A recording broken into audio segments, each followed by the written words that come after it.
Holy Mary, Mother of God, pray for us sinners.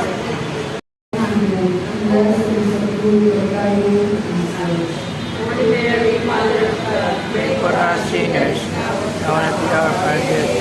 Amen.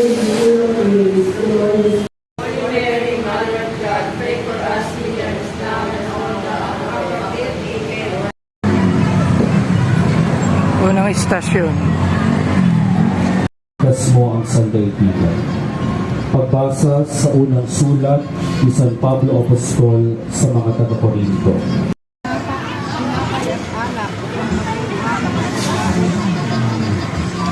Huwag kami na maging tulad mo, nakakayat alak, na iaalay ng ato po Diyos, at nakapagpunang paglingkod sa aming kapwa.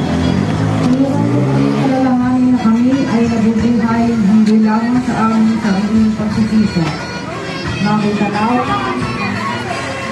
Yesu Cristo. Sapagkat sa pamamagitan ng iyong mahal na krus at muling pagkabuhay, iniligtas mo ang sandaigdigan. Pagbasa mula sa Ebanghelyo Ang ating mga pasanin sa buhay. May mga panahong parang wala na tayong ibang maaasahan. May mga panahong ang mga taong inaasahan natin. Sa mga panahong wala na tayong makapuntan. At mga langit, kasama mo noong gabing iyon ay sila walang pakialam. Tatlong istasyon na tayo. Susunod sa harap ng sunodin. Sinasamba namin ang pinagsasalamatan Panginoong Yesu Cristo. sapagkat sa pamamagitan ng iyong mahal na krus at muling pagkabuhay, iniligtas mo ang sandaigdigan. Pagbasa mula sa Ebanghelyo ayon kay San Marcos. Papuri sa iyo, Panginoon. Sila walang katapusan. Habang kami mismo ay muli nagbibigay sa iyong hatol ng mga bagay. Thank you po. Ang pagbibigit at pagpuputo ng koronang piling kay Jesus. Sinasamba ka namin at pinasasalamatan Panginoong Yesu Cristo. Sapagkat sa pamamagitan ng iyong mahal na krus at muling pagkabuhay, niligtas mo ang sandaigdigan. Ang gagawin ko kay Jesus na tinatawag na Kristo. Sumagot ang lahat. Ipako sa krus. Bakit? Anong masama ang Magkalamang lang sa kapwa. Makita nawa natin ang Pagkakit na bumabaon sa iyong katawan, hindi ka kilala ng kasalanan. Tinutungan kanila ng koronang tinig sa malupit na pagkutsa sa nagburing hari na karapat-dapat sa iyo. Subalit hindi mo kailanman inakit para sa iyong sarili. Panginoong Jesus, ang mga kamay na buong lupit na naghirap sa iyo ay amin po. Dahil kami man ay gumawa sa iyo ng ginawa.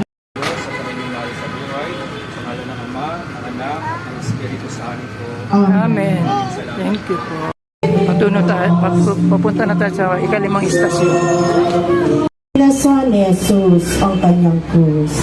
Sinasamba ka namin at pinasasalamatan Panginoong Yesu Cristo. sapagkat sa pamamagitan ng iyong mahal na krus at muling pagkabuhay, iniligtas mo ang sandaigdigan. Pagbasa mula sa Ebanghelyo ayon kay San Mateo. Papuri sa iyo, Panginoon. Ahoy, na ipinabuhay,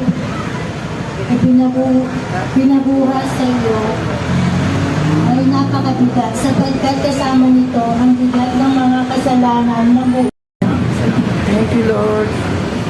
Ang anim na istasyon. Si Jesus ay nadapa sa bigat ng krus.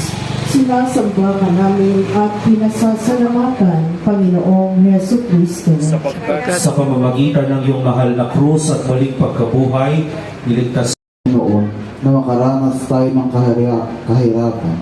Mahirap isipin, hahayaan tayong makaranas ng kahirapan. Ang bigat ng mga pagnalitos ng ipinukol sa iyo, na nagkaagulong mga tao, nagbabagsak sa iyo sa lupa. Panginoon, kapag nangyari ito, huwag mong hayaang tuluyan kaming malugmok sa alabok ng pagkakapahiya.